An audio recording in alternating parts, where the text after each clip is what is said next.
जय गुरुजी। अथ श्री शिव महापुराणे सप्तम्या वायवीय संहिता पूर्वभाग। मुनय ऊचु कालादुत्पद्यते सर्वं कालादेव विपद्यते न कालनिरपेक्षं हि कच्चित् किंचित् विद्यते यदस्यान्तर्गतं विश्वं शश्वत् संसारमण्डलम् सर्गसंहति मुद्राभ्यां चक्रवत् परिवर्तते ब्रह्मा हरिश्च रुद्रश्च तथान्ये च सुरासुरा यत्कृतां नियतिं प्राप्य प्रभवो नातिवर्तितुं भूतभव्यभविष्याद्यै विभज्य जरयन् प्रजा अतिप्रभुरिति स्वेरं वर्ततेति भयङ्कर क एष भगवान् कालः कस्य वा वशवत्ययं क एवास्य वशे न स्यात् कथयेतद्विचक्षण वायुवाच कलाकाष्ठनिमेषादि कलाकलितविग्रहं कालात्मेति समाख्यातं तेजो माहेश्वरं परं यदलन्द्यमशेषस्य स्थावरस्य चरस्य च नियोगरूपमीशस्य बलं विश्वनियामक तस्यां शासमयी शक्ति कालात्मनि महात्मनि ततो निष्क्रम्य संक्रांता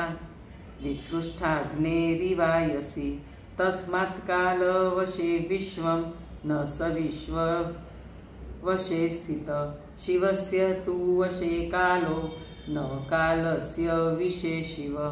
यतोत्प्रतिहितं शार्व तेजकाले प्रतिष्ठितं महति तेन कालस्य मया दाहि दुरत्यया कालं प्रज्ञा विशेषेण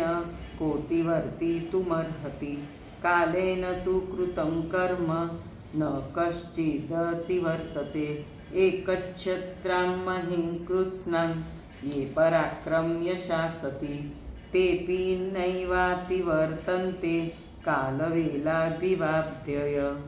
निर्गृहेन्द्रियग्रामं जयन्ति सकलं जगत् न जयन्त्यपि ते कालं कालो जयति तानपि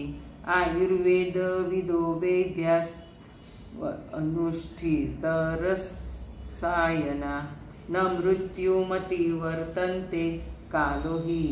दूरतिक्रम श्रियारूपेण शीलेन बलेन च कुलेन च अन्यचिन्तयते जन्तु कालोऽन्यं कुरुते बलात् अप्रियैश्च प्रियैश्चैव ह्यचिन्तित समागमे संयोजयति भूतानि वियोजयति चेश्वर यदैव दुःखित कश्चित् देवसुखितः पर दुर्विज्ञेयस्वभावस्य कालस्याहो विचित्रता यो युवा स भवेत् वृद्धो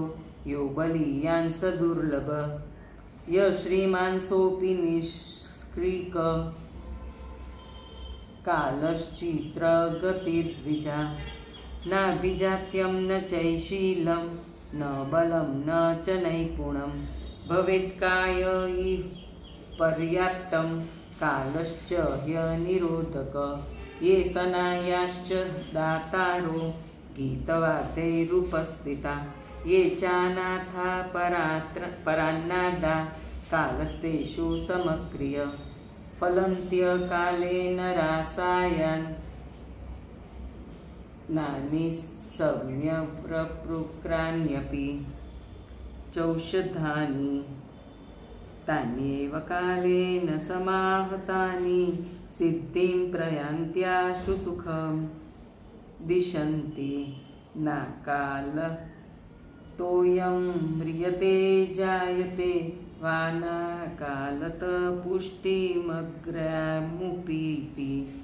नाकालतः सुखितं दुःखितं वा नाकालिकं वस्तु कालस्तु समस्ति निश्चित कालेन शीत प्रतिवाति वात कालेन वृष्टिर्जलदानुपैति कालेन चोष्मा प्रशमं प्रयाति कालेन सर्वं सफलत्वमेति कालश्च सर्वस्य भवस्य हेतु कालेन सस्यानि भवन्ति नित्यं कालेन सस्यानि लयं प्रयान्ति कालेन सञ्जीवति जीवलोक इत्थं कालात्मनस्तत्त्वं यो विजानाति तत्त्वतः कालात्मानमतिक्रम्य कालातीतं स पश्यति न यस्य कालो न च बन्धमुक्ति न ह्यपुमान्न प्रकृतिर्न विषयम् विचित्ररूपाय शिवाय तस्मै नमः परस्मै परमेश्वराय। इति श्री शिवमहापुराणे सप्तम्यां वायवीयसंहितायां पूर्वभागे कालमहिमवर्णनं नाम सप्तमोऽध्यायः। जय गुरुजी।